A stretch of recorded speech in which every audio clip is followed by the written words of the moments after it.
Mustyle the Ginger.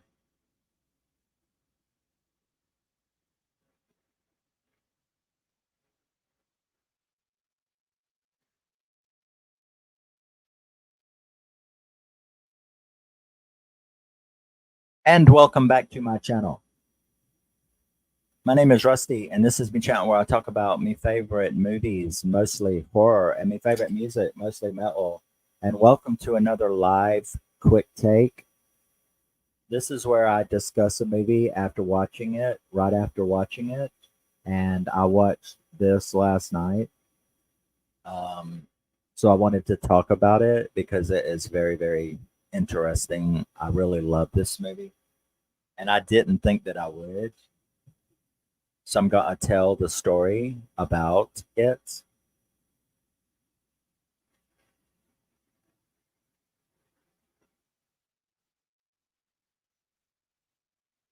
And that is 2022's Fall.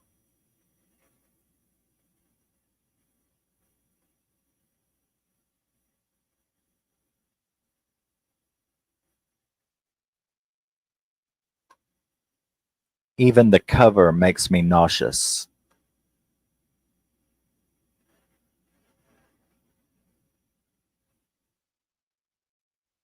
So there is a very interesting story about this movie with me, and that is how I had to watch it and why it took me so long to buy it. Thanks, Miss C, for letting me know. But yes, I remember when this came out. This is Fall from 2022. It was directed by Scott Mann and written by Johnathan Frank and Scott Mann. It stars Grace Caroline Currey, Virginia Gardner, and Mason Gooding. Now, there is a very, very interesting story about this movie with me. When it first came out, I was like, oh my God, that it's like a different setting, but it reminds me of 47 Meters Down, which I love that movie because I'm like a shark movie fanatic as well. Now, there's two things though that really scared me about this movie and and spending the money to buy it. One, when I was 5 years old, I was diagnosed with vertigo, moderate vertigo, like 4 out of 10 on the scale. So that means I have balance issues. Yes. Yes, that was a big problem with me buying this movie. I put it off for quite a while because of that right there. When I was 5, like I said, I had was diagnosed with vertigo. And as I grew up with vertigo, I developed extreme acrophobia. Now, acrophobia is a extreme fear of heights. So if you have a fear of heights, you have acrophobia. People with vertigo almost always develop an extreme fear of heights. So when this movie came out, I was like, oh my God, I really want to see that. I mean, it looks like really cool, but I have two issues. That being one of them, I did not think that I would be able to watch this movie without puking in my lap or falling down, like literally falling out of the chair, getting dizzy with vertigo. So then we have a second problem. My second problem is that although I do not make fun of or disparage people who are into extreme sports, extreme sports to me is like BMXing, extreme BMX biking, snowboarding, extreme skiing, like how Sonny Bono got killed. But, you know, people like to include a few things in what they call extreme sports that I don't agree is extreme sports. And that is mountain climbing, rock climbing, underwater breath uh, competitions. Believe it or not, there are people who make underwater ladders in the ocean and they try to go down as far as they can to break a world record or something, holding their breath.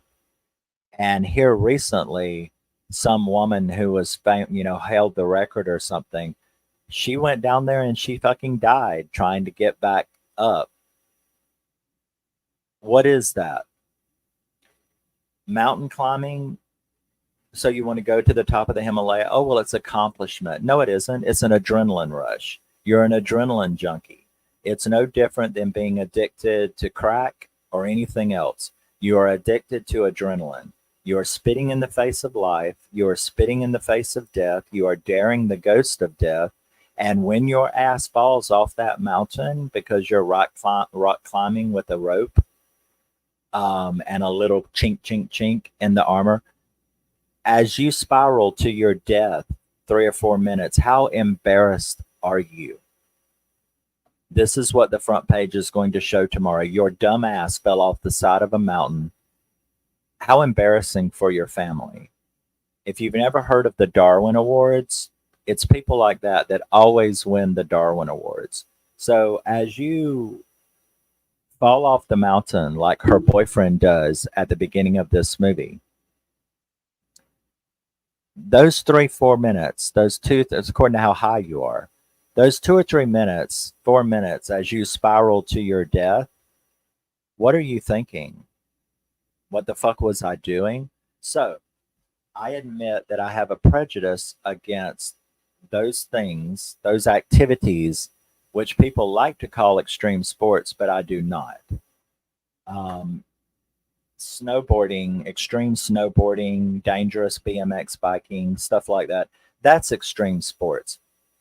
Climbing your dumb ass up the side of a mountain with nothing but a rope that you chiseled into a hole and you're hundreds and hundreds and hundreds of feet in the air. Didn't that boy I saw on the news a couple of days ago, that boy from One Direction, he only fell 25 feet. He was only on the third floor. He fell off his balcony and he's dead. You're 300 feet in the air. You're 1,000 feet in the air. Come on. You know, what are you doing? So I have this extreme prejudice against mountain climbers, rock climbers, underwater breathers, stuff like that. So not only was I afraid that I wouldn't be able to watch this, I also didn't think I would have any sympathy for them for this situation. But my brother, he like kept at me, right? He kept at me going, dude, you have got to see this. You've got to find some way to see this. I know you have vertigo. I know you have acrophobia, but you've got to find some way to see this. So I did end up buying it, right? I bought it, and then I was like, okay, well, how am I going to watch this movie? So here's what I figured out, and you're going to think it's very silly, but here's the way I figured out to be able to watch this movie. This is my youngest son's computer system. It's got all my camera stuff on it. My computer is right here, and my other son's is over there. But so I'm sitting here, and I thought, the way that I can watch this movie without getting sick and or falling on the floor would be if I kept my eyes on my computer and only watched the movie out of my peripheral vision, out of the corner of my eyes. That way, whenever they were not showing the height angles, I could turn and watch the movie. And when they started showing the height angles, I could just look at my screen and see it out of the corner of my eyes. Because interestingly enough, if you've got acrophobia or vertigo, if you are watching something like this, you can watch the movie out of the corner. You have to be staring straight at it for your brain to do the flip thing. So I could see the movie, but I was watching it over here, and whenever they were up close or not showing the hide angles, I could watch it straight on. So that's how badly I wanted to see this movie. Even with Vertigo, I wanted to see this movie. So I guess probably about 40% of the time I had to watch it out of the corner of my eye, but um, I could still see it. I just wasn't looking straight at it.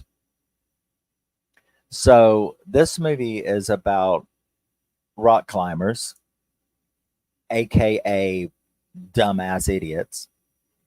Um, so it opens up with the scene of these two girls, these two girls, and one of them's boyfriend, and they're like hundreds and hundreds and hundreds of feet up the side of a mountain. He gets to it, and that was actually a jump scare because when he gets up there, there's a little cave, and I thought it was a snake. I was like, "What the fuck could be up there in that cave, hundreds of feet in the air?" Why did you think it was a snake? But it was just the way it flew out. But anyway, it flew out, scared the shit out of me. I nearly jumped out the chair. And of course, he fell. And he fell back on his rope. The rope wouldn't hold, and down he went, and he's dead. So I'm sort of like, well, he won the Darwin Award for the day. Thankfully, he will not breed and pass on those genetics. So that's why they call it the Darwin Award.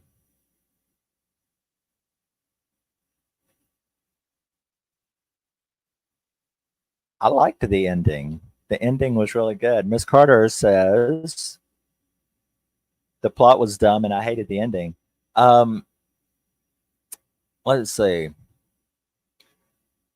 If you are not, I guess it's hard to because the plot is just mount rock climbers climbing up, doing something dangerous. So I suppose that if you don't agree with that or think it is just, stupid, then you would think the plot is stupid because it was a very stupid thing to do. It cost that boy his life and it cost this girl her life. But so she's all upset and brokenhearted, which I really don't. I mean, I understand, but at the same time, I don't understand because he fucking asked for it, in my opinion. Um, Doing something stupid like that. But anyway, so her blonde friend, what are their names? The two girls' names? Becky and Shiloh. Her name was Shiloh? That's funny. Shiloh. Isn't that a boy's name? Okay. But so trying to get her to come out of her depression, she gets her to go and climb a 2,000-foot old radio TV tower. And let me tell you, a lot of my time was spent looking at my computer and watching this movie out of the corner of my eye.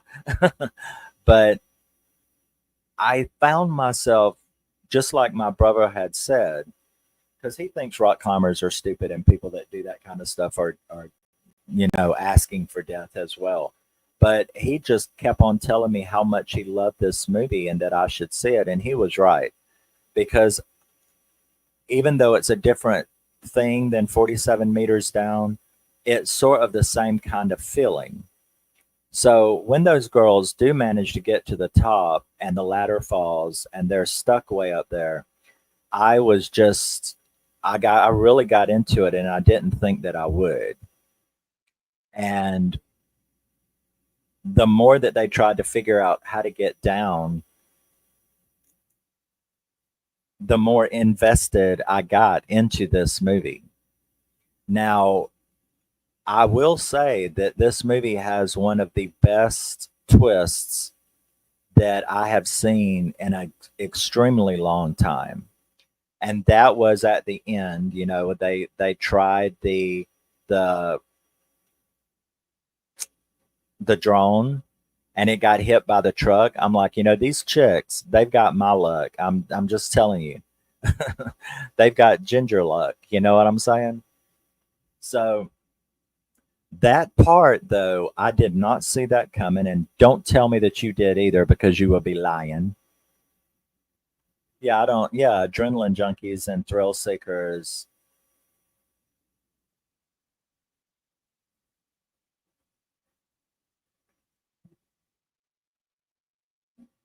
Her dad, her friend.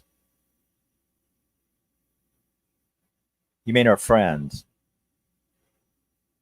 That's what I was fixing to talk about. Um, when they try the drone and it doesn't work, and they end up. And let me tell you, when she had to climb up there and change that light bulb, I thought I was going to literally fucking die sitting in this chair. My eyes were straight on my computer, and I could see the shit out the corner of my eye. It was horrid. But when all of that fails, when the drone fails, and she looks at her friend. Oh, I know. Well, it's not just social media; it's YouTube. YouTube fucking sucks with their censorship, unalived. But yeah, so when she looks over there to her friend and says, "We've got one last try with the cell phone, and hand me your shoe," and the girl says, "I can't," and I don't think it was as long as you thought, Miss C, but I mean, it wasn't that much of the movie. It was like the last 16, 15 minutes of the movie. But when she looks over there and says, "Hand me your shoe," and the girl's like, "I can't. It's already down there." I was like, "What? That girl must be getting delirious up there." And she's like, "No, your shoe. You got it. You got your shoe on right there." And the girl's like, "No, it's down there, and so am I." I was like, "What in the fuck?" And then she like realizes, and I thought, "No fucking way, man." And she looks over the corner, and that girl is fucking dead on the antenna, and a vulture is like eating her guts out. And I was like, "No fucking way." So from the point where you thought she pulled her up with the rope to now, that girl was actually dead, and she was having a delusion that her friend was still alive. So the only part I didn't agree with that twist was when the blonde girl, Shiloh, when she says, "You didn't really think that your skinny ass could pull me up, did you?" Now that's incorrect. Everybody has seen videos, everybody has seen news stories. When you have an adrenaline rush, old ladies can pick up fucking cars off of 2-year olds. Okay, that stuff has happened. So could could the I done forgot their get names again. Could Becky have pulled her up? They're both the same size. Could Becky have pulled her up under an adrenaline rush up there, scared like that? Yes, she could have. So I didn't really agree with that when Shiloh said, "Do you really think, you're stupid for thinking that you could have pulled me up? Of course, I've been dead down here the whole time." That's not really true because a person under extreme stress and adrenaline rush she could have pulled her friend up. But that's neither here nor there. That's just a little technical issue.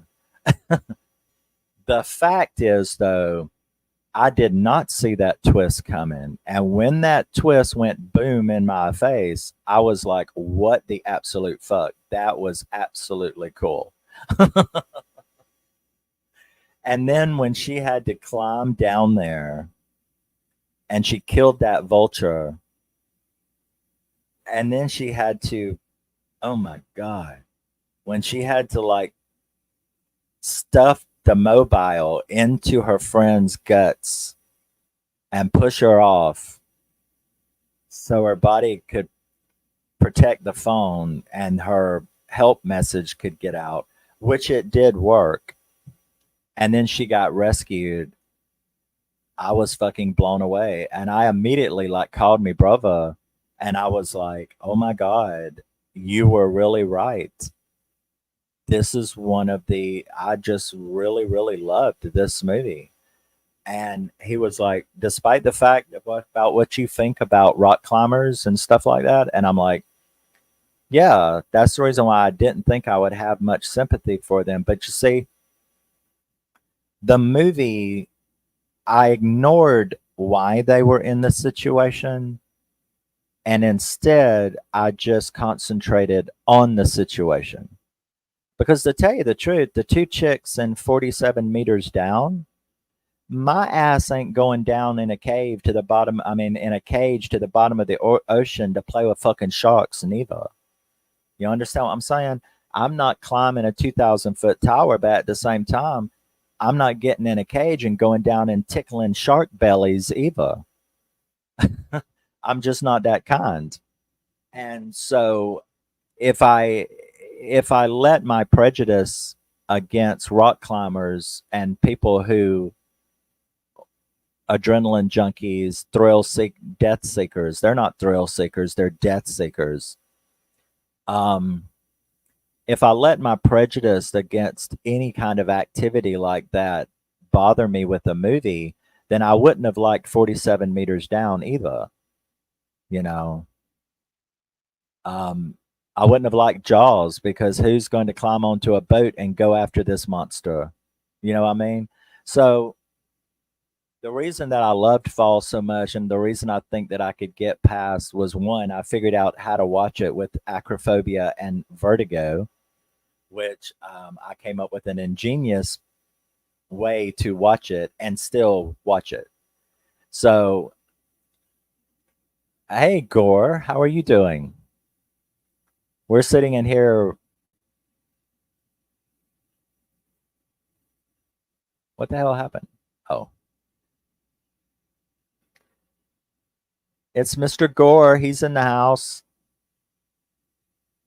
But yeah, we're making fun of and talking about fall. Where was I?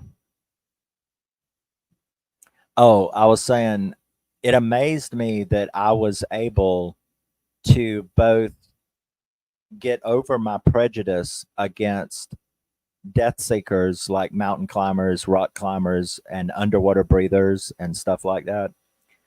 Um, and I was able to watch this movie with extreme vertigo, which is what I have, and acrophobia.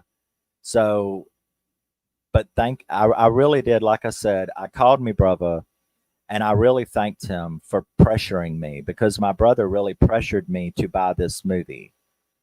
He said, "You can find a way to watch it, but I think you will really love it." And he was right. So the fact that I was able to ignore how they got into this situation and instead just enjoyed the survival aspect of the situation. Because, the way I did it was basically I said, you two bitches are fucking stupid as hell. And then I let it go. I let it go. I let my prejudice against how they got into the situation. Yes, like I said, Gore, at the beginning of the movie, I mean, at the beginning of this video, um, yeah, I heard that that was out.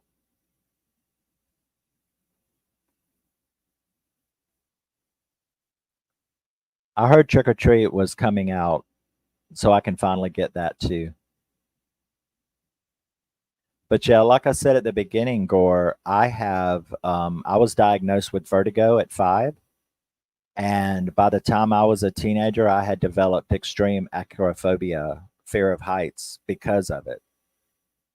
So the way that I was able to ignore how they got into this situation and instead just enjoy the survival of the situation was how good this movie was. If the acting had not been good, the other stuff would have kept me from enjoying it. But because I really was in the moment of this horrible situation, I put that aside and I was able to really love this movie. So, yeah. And remember my trick. If anybody watches this later, let me know what you think of Fall in the comments. But if you do have vertigo or acrophobia, extreme fear of heights, remember my trick. And that is watch the movie, the height scenes out of the corner of your eye. Be looking in another direction. Watch the movie at the corner of your eye and only look dead on at the movie when it's close ups or a level field, a level shot, and not a height shot. Whenever you see a height shot, just look, watch it out of the corner of your eye. Because the interesting thing about the brain, a human brain, is that the human brain, if you have agoraphobia, I mean acrophobia or vertigo, it doesn't trigger your brain unless you are looking dead on at it. If you're looking at it from your the corner of your eye, it's not going to affect your vertigo or your acrophobia. So I would suggest everybody see this movie. If you like 48 Meters Down and other extreme survival movies, this was a very big, pleasant surprise to me. Now, like I said, I have picked out my next festival.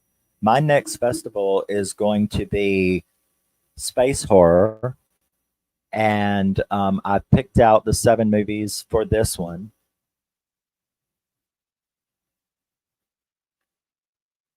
So I have to watch them and script them and record the videos, but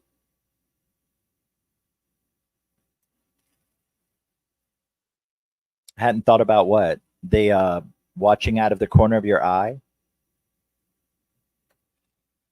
It's a little trick the doctor told me about vertigo. That if you're like watching a because like I was watching, my son made fun of me because we were watching Mission Impossible, I think Rogue Nation. It's the one where he's like 1,000 feet up in that glass building and he has to go outside. I fell out of the chair watching that. My son made fun of me. My youngest made fun of me because I just my vertigo when Tom Cruise crawled out on the outside on that building. I think it was Rogue Nation. When he did that, I wasn't expecting it, and I was looking dead at the screen, and I fell on the floor. I fell out the chair.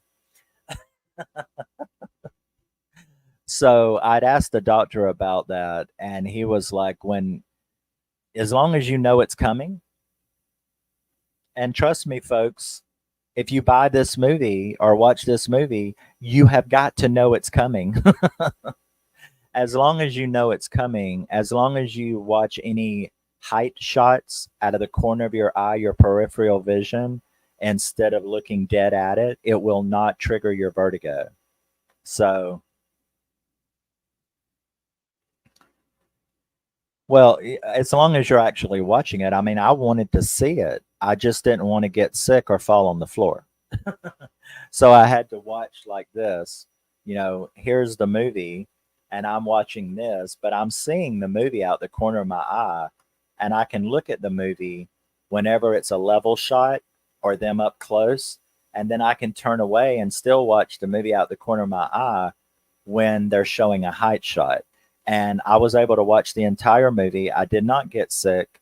I did not fall. I did not fall, ironically. And so, yeah.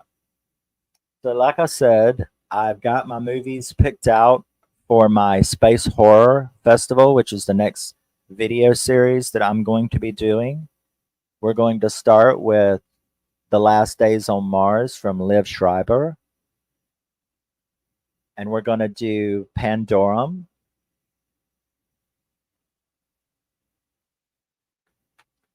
And we're going to do Farrah Fawcett and Kirk Douglas in Saturn III. Harvey Keitel is also in this movie. And we're going to do Sputnik, which is kind of like an alien thing. We're going to do the classic Dark Side of the Moon, which this is a boutique release that I'm very glad to have gotten. It's an old 80s movie.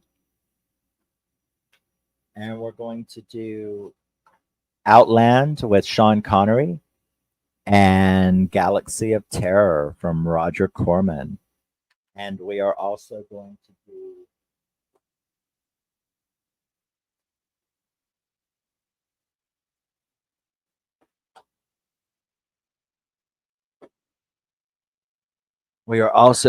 do Event Horizon.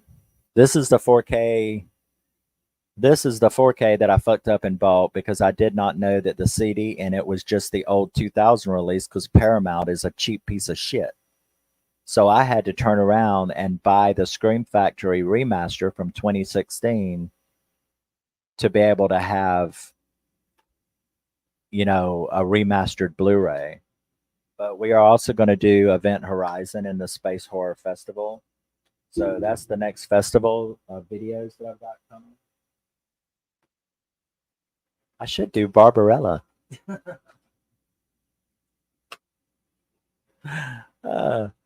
Yeah, I was so pissed off. I usually check releases, you know.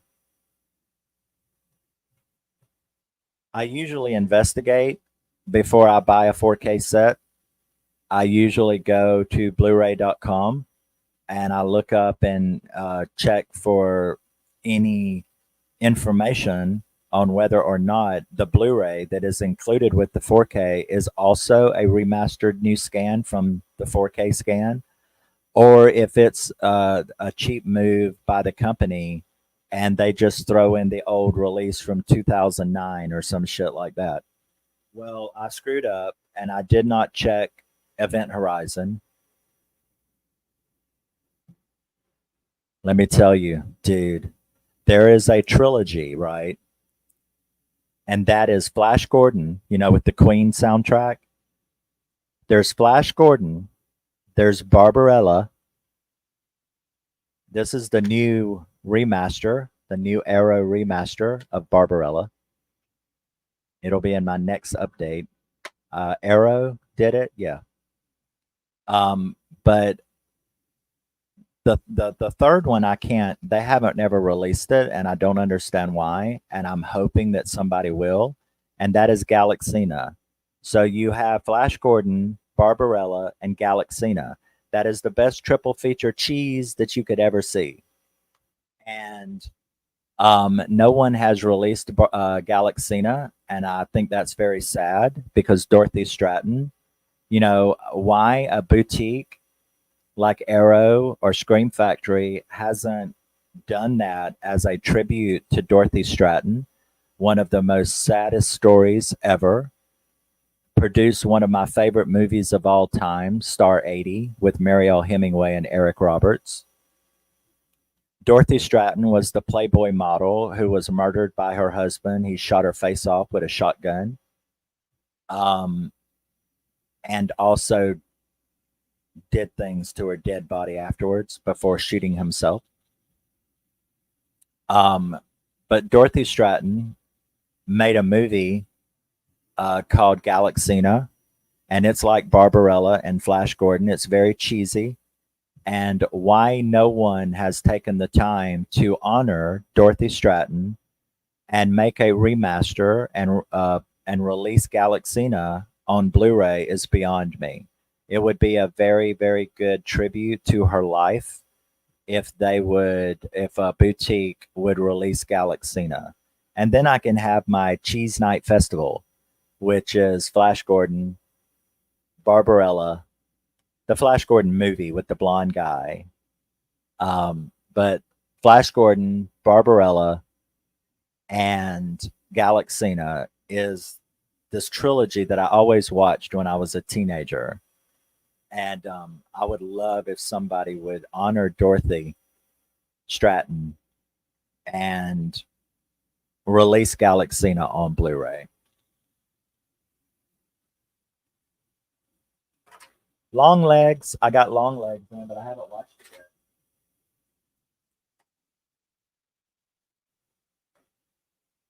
So,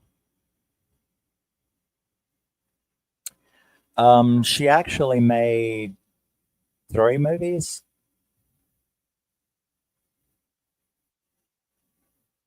Hugh. Oh, Hugh Hefner. Well, he did. How long ago did he die, though? She actually made more than one, Miss C. She made a movie. The movie that she made after that was with John Ritter from Three's Company. It was a drama that she did for Roman Polanski, right? Roman Polanski, because that's who she was. That's who she was involved with. That's who she was divorcing her husband for, was Roman Polanski, right? I'm pretty sure it was Roman Polanski.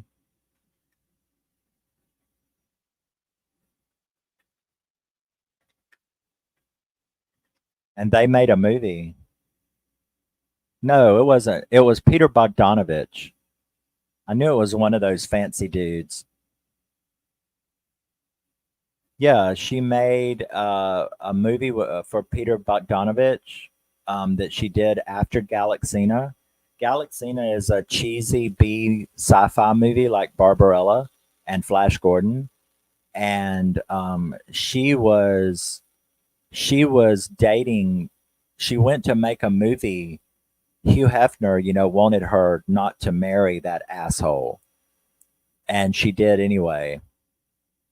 But she tried to be a serious actress, and she went to make a movie with Peter Bogdanovich, and she started having an affair with Peter Bogdanovich, and that's when she asked her husband for a divorce, and he tricked her into meeting him at their apartment, where he then brutalized her, shot her face off with a shotgun, graped her dead body, and then blew his own brains out.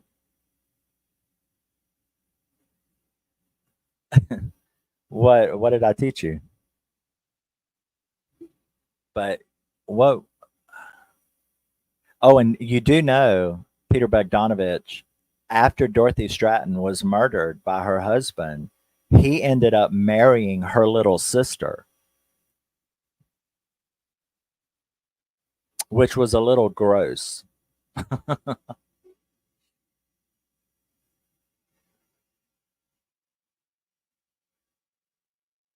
That was just a little gross. That Peter Bogdanovich,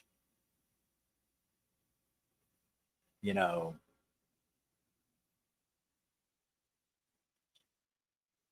ended up marrying her little sister after she was murdered. That was just a little weird.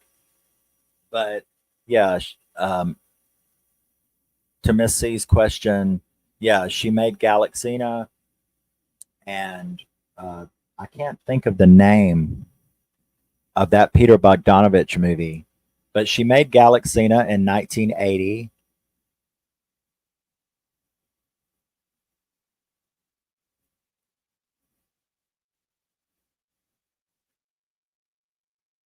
They all laughed.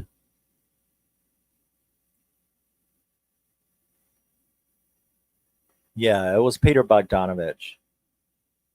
But the movie that she made for him was called They All Laughed, and she made that. She made three movies. She made Autumn Born, which was pretty bad, and then she made Galaxina, and then she made They All Laughed. And They All Laughed is sort of like a Woody Allen type movie. So she made three films, and it was while,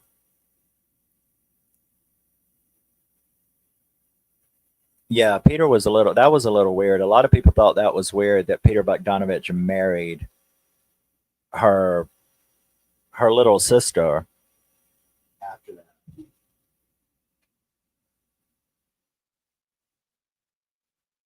But yeah, why no one has released Galaxina is very, very disappointing as a, you know, as a tribute to Dorothy Stratton because her life was so tragic. I mean, I didn't really care for the Jamie Lee Curtis. Jamie Lee Curtis, she also, there were two movies made about Dorothy Stratton's life. Jamie Lee Curtis, but that was just a stupid TV movie. So it didn't really show much.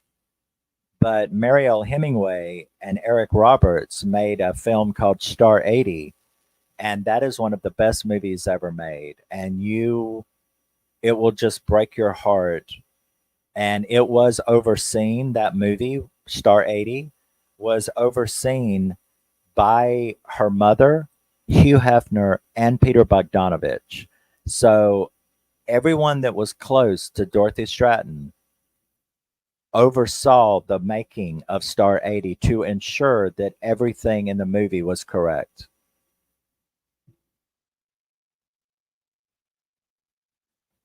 She did all right. I just don't think that Jamie Lee Curtis was a good choice to play a Playboy model. I mean, Jamie Lee Curtis has always looked like a boy for the most part. She stopped looking like a girl after what? Prom night and Terror Train. She got that really. She's always had that boy haircut, and she just really looks like a boy. She's shaped like a boy. I know she's done sexy stuff.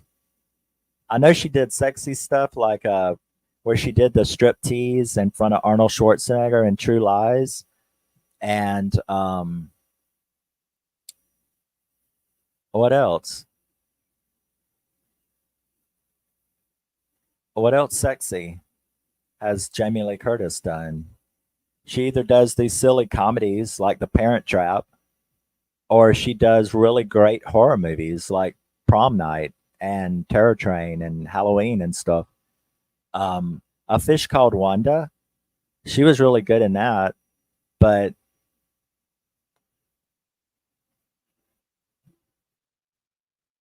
to me, Jamie Lee Curtis just to play Dorothy Stratton, I didn't really understand why Jamie Lee Curtis would play Dorothy Stratton. Now, Mariel Hemingway, she fit the part. She looked like Dorothy Stratton. She looked like Dorothy Stratton. She's feminine like Dorothy Stratton. And Eric Roberts was amazing as her boyfriend and then husband. And Star 80 also has Carol Baker playing her mother, you know. But if you haven't never seen the movie Star 80, you should find it. Miss C, Gore, anybody, you should try to find Star 80. It is one of the best movies ever made, and it will absolutely break your heart. Uh, and that's why I don't understand why they haven't done Galaxina. Why no one. I mean, they made two fucking movies about her life. You would think a boutique would have gotten a hold of Galaxina by now, because there would be a big market for that movie, for nostalgia purposes and to honor Dorothy Stratton. So I don't know. What y'all be bashing Jamie for? I didn't say nothing about not liking Jamie Lee Curtis. I love Jamie Lee Curtis. I just said she was not. Yeah, she just was not good pick for Dorothy Stratton, for God's sakes. Mariel Hemingway was perfect. Oh yeah, Eric Roberts.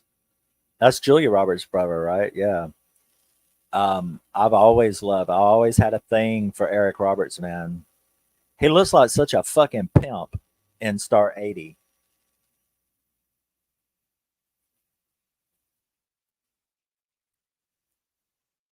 I don't know. I love Jamie Lee Curtis. I mean, there's a lot of movies of hers I don't care about, but it's not because of her.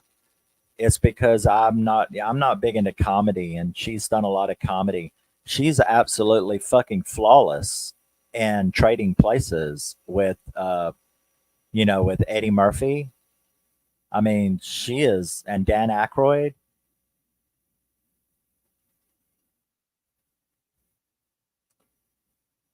I don't know. She certainly made a lot of horror if she looks down on it.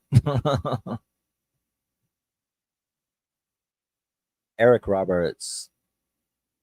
Is it Michael Pere or Eric Roberts that's in Streets of Fire?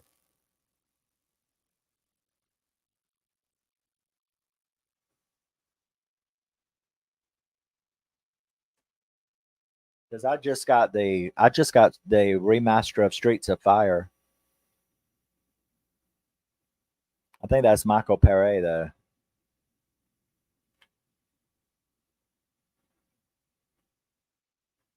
Yeah, yeah, yeah. Look at that. The new Arrow box set for American Gigolo. That bitch is nice.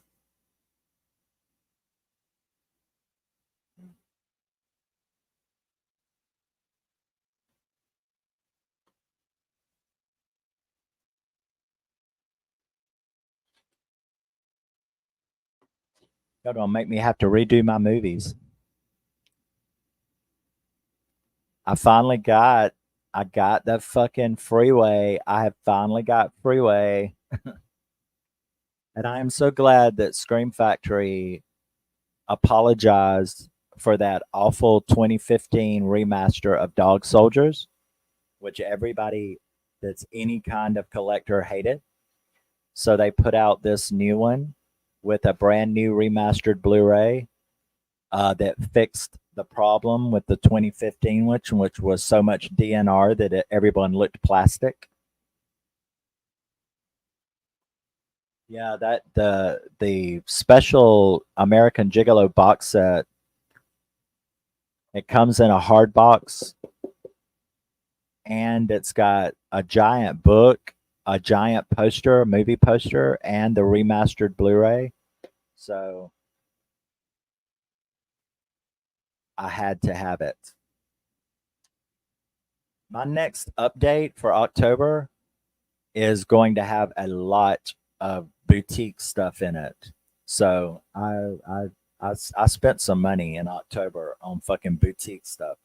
Freeway, American Gigolo, Streets of Fire, Event Horizon twice because of that screw up. Um, I got a few Kino Lorber movies. I got some Code Red movies. So yeah,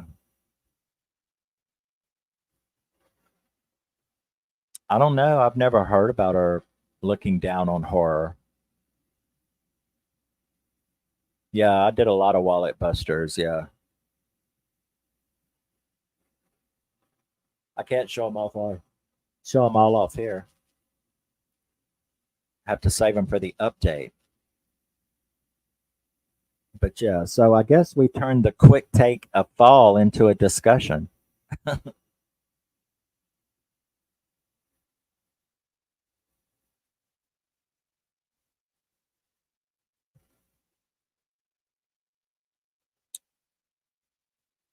Really?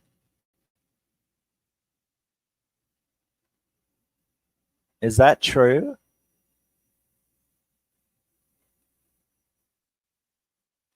Why did she disrespect Scout? I love Scout Taylor Compton.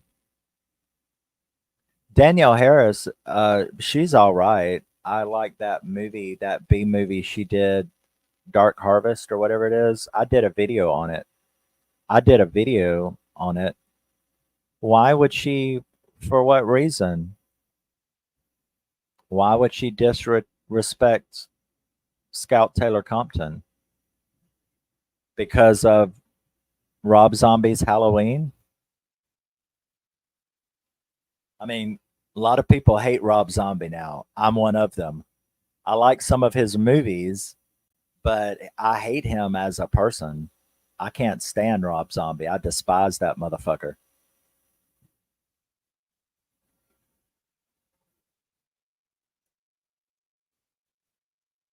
Oh, Scout and Danielle talked about it on a podcast.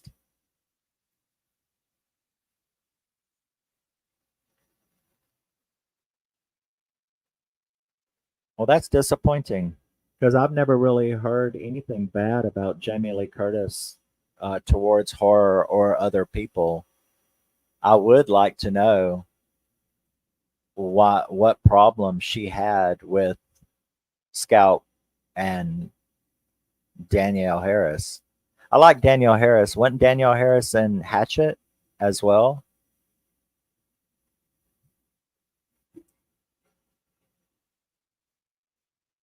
But I did a video of one of Danielle Harris's more recent horror movies. I did a whole video on it. Um, Hallows Eve. That's what it's called. Hallows Eve. I did a whole video on her new one of her newer movies. She did a newer movie called Hallows Eve. Yeah, I knew Danielle was in Hatchet. Well, see, a lot of people became fans of Danielle because isn't she the little girl in Halloween 4 and 5? Isn't that where she got her start? Because I hate those two movies. So I was late to the Danielle train because I don't like Halloween 4 and 5. You know, Halloween for me, the Halloween franchise for me is 1, 2, 6, 1, 2, 6, H2O,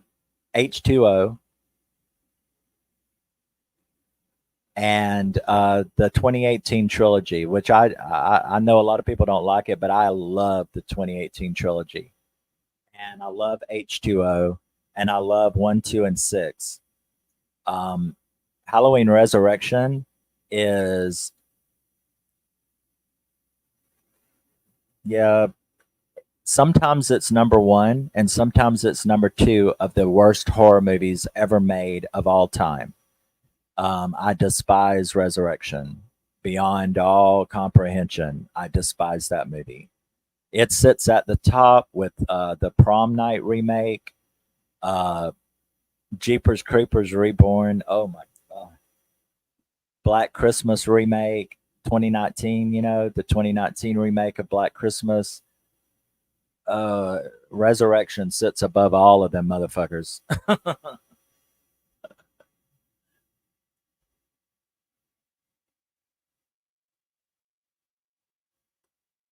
You don't like six? A lot of people hated six too, but I really love Halloween six, and I really love the 2018 trilogy. But no, I do not like Halloween 4 and 5. But I'm not a what do they call it? A loyalist. I'm not a loyalist. Um, Nightmare on Elm Street ends at number 4. I do like Wes Craven's New Nightmare, but I don't like any of the Nightmare on Elm Street movies after number 4. I just like 1, 2, 3, and 4, and number 2 is my favorite. Um, Friday the 13th ends at number 6. I do like the remake of Friday the 13th that they did. That 2009 when they did the remakes, they did Nightmare on Elm Street. They did Nightmare on Elm Street, Friday the 13th, and My Bloody Valentine remakes, the 2009 remakes. Um, but I liked the Friday the 13th remake.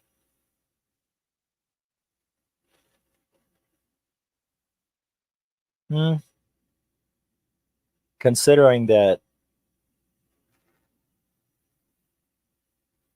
I definitely don't like some of the Halloween movies, yeah. Nightmare on Elm Street ends at number 4. What's some others? Chucky. I like most of Chucky, but I hate Bride of Chucky and I hate Seed of Chucky. So, but I love Cult and Curse, and Child's Play 3 is my favorite of that franchise. What are the other franchises that we can shit on? But the point is that I don't buy them if I don't like them. Just because it's a Friday the 13th movie doesn't mean I'm going to buy it just because it's Friday the 13th or Halloween or anything else. If I don't like it, I don't care if it's part of a franchise. I do not own Bride or Seed of Chucky. I do own all of the rest of the Child's Play franchise, but I do not own Bride or Seed. Um,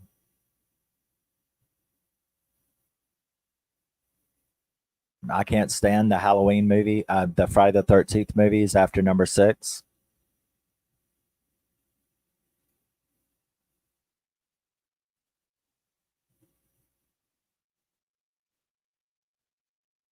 I don't know. If Nightmare on Elm Street had been a one off, then I wouldn't have got Freddy's Revenge, and Freddy's Revenge is my favorite of that franchise. Uh, so number two is number one, and number one, the OG, is number two. But I do like three and four, but I absolutely hate the rest of the Nightmare on Elm Street movies.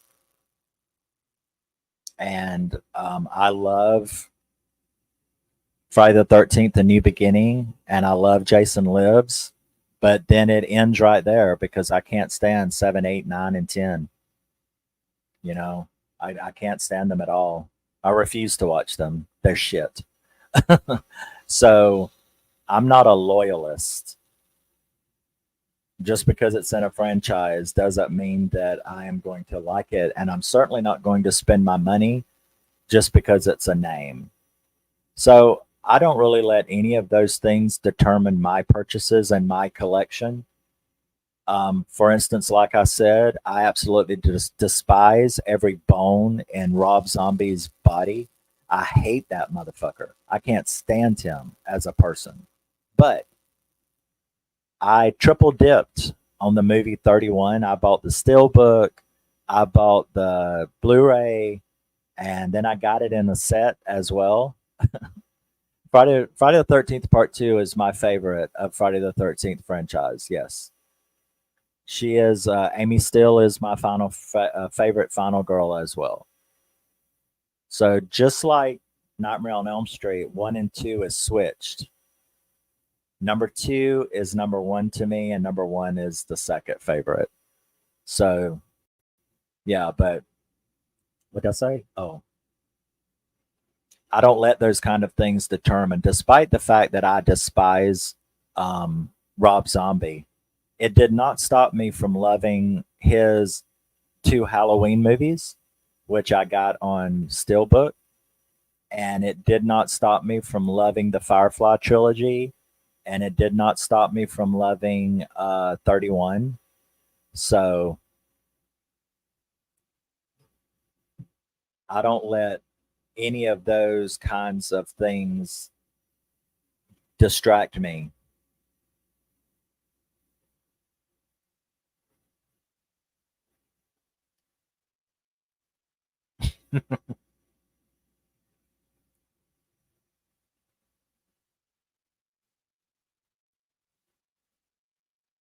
You want to come on? Is that what you're asking?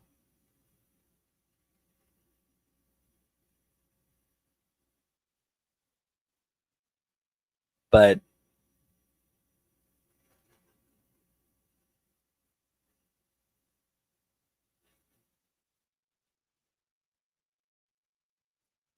I love both of Rob Zombie's Halloween movies. Oh, okay. We'll do that then. Let's see. Um, my only problem, because I've got the Steelbook, the special edition Steelbook, but with the unrated, the uncut director's cut of Halloween 1 and 2 of Rob Zombie. I've got that. Uh, I've got that Steelbook, and my only problem with them, and that's the reason, one of the reasons I hate Rob Zombie, is that the nudity is absolutely ridiculous in those movies, and it's so unbalanced and it's so stupid. I even asked my brother. I was like, do heterosexual men, do y'all like have sex with your clothes on? And he was like, no. And I told him, I was like, in like all of Rob Zombie's movies, he strips the women completely naked and objectifies them, but the guys all screw with their clothes on. And I'm like, is that a heterosexual thing or what? Because I don't understand why Rob Zombie was stripping the women completely naked and showing everything from boobs to bush. But the guys, I mean, you don't even see the crack of a guy's ass in any of his movies. And I'm like, what's up with that? It's so misogynistic and it's so repulsive and it's stupid. It seems very stupid because I don't know why. I mean, I guess if you look at Rob Zombie, he probably does have sex with his clothes on because who wants to see him naked? But I found that very offensive in Halloween, the way that they stripped the girls completely naked, not a stitch, but they made the guys like all keep their clothes on and even have sex with their clothes on. I'm like, because I think women have a right to be upset when it's unbalanced that way. As long as everybody's naked, it's fine.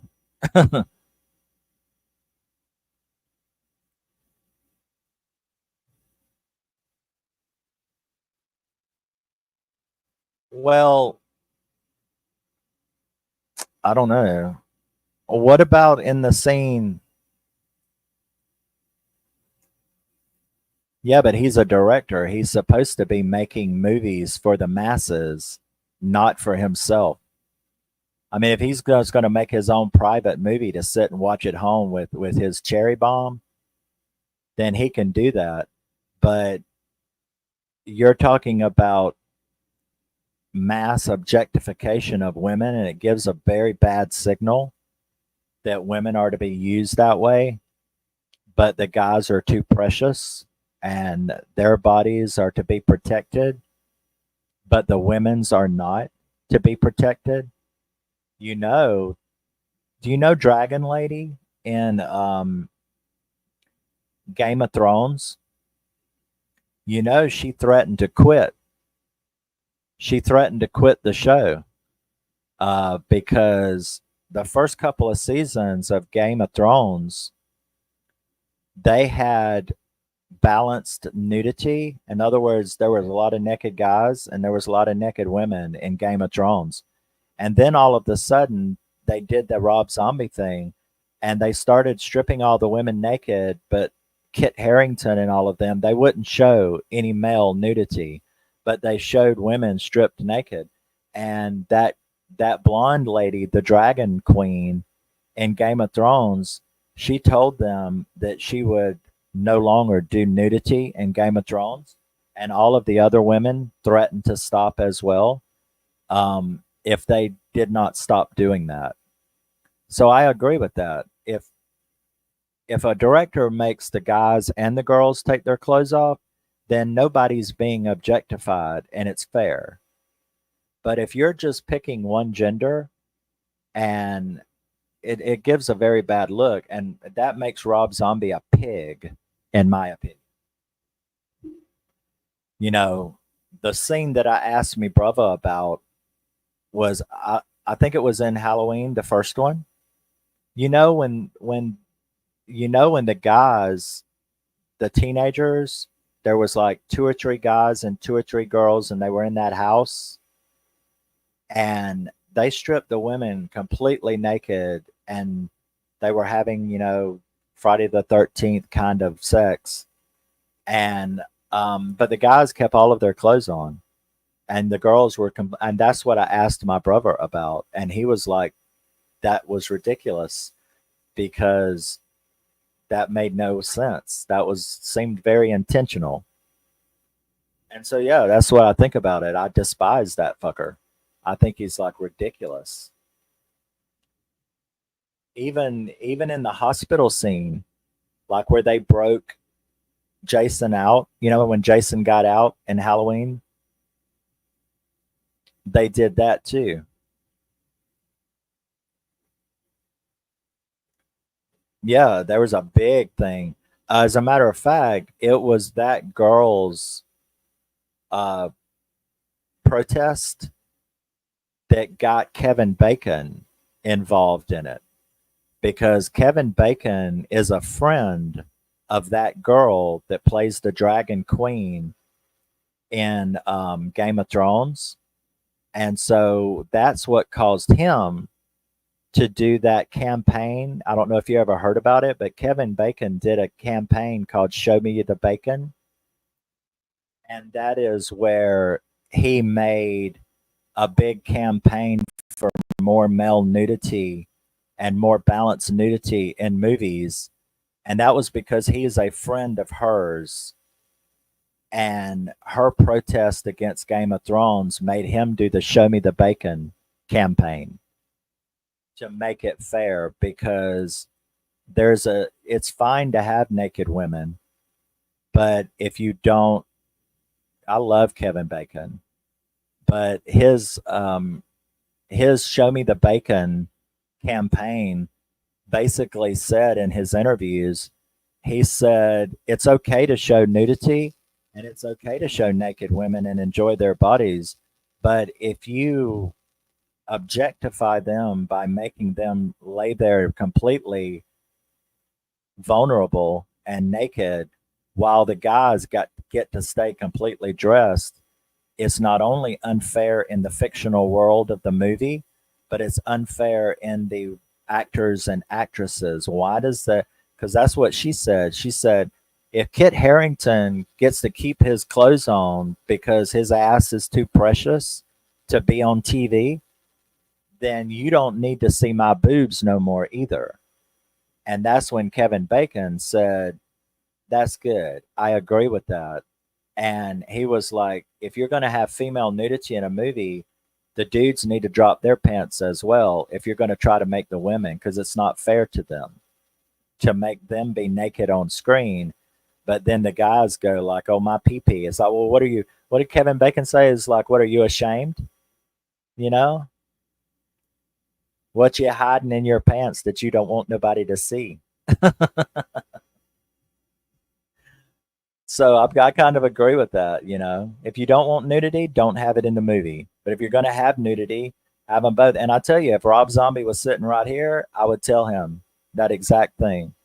I would tell, first of all, I'd tell him to fuck off and get out of my house.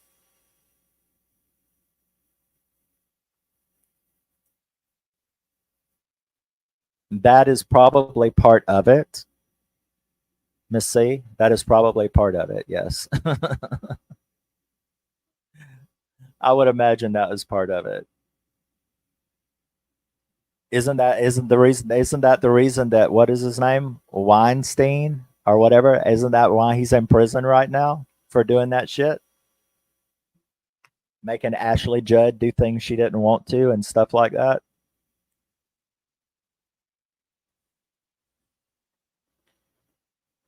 But yeah, so even though I hate Rob Zombie, I've got a bunch of his movies. And just because a franchise is popular doesn't mean I'm going to think everyone is I'm going to like everyone. So, all right, who wants to bash what now?